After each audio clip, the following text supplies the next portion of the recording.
नया बजट अवाम दोस्त है। वज़ीर आला सिंध मुराद अली शाह की पोस्ट बजट न्यूज़ कॉन्फ्रेंस। कहा बजट में सूबे की बेहतरी और अवाम को सहूलत देने के इक़दाम किए गए। सरकारी मुलाजमीन की तनख्वाहों और पेंशन में इजाफा किया गया।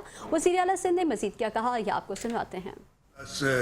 पेंशन्स ये मिला के 1263 अरब रुपए, तकरीबन 1264 अरब रुपए है।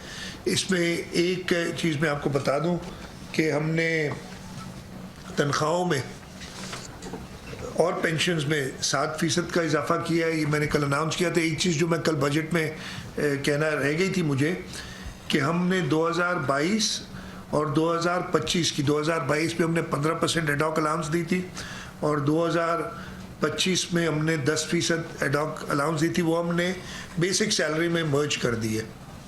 अगले साल के लिए मैं आपसे बता रहा था कि 2026-27 में जो टोटल रेवेन्यू असाइनमेंट्स हमें मिलेंगे, यार बजट क्लास देख लें, उसमें सही आता है।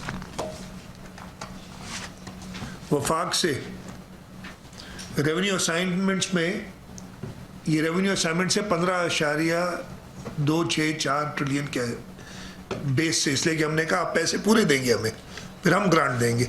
आइन में यही तरीका मौजूद है। तो 2083 अरब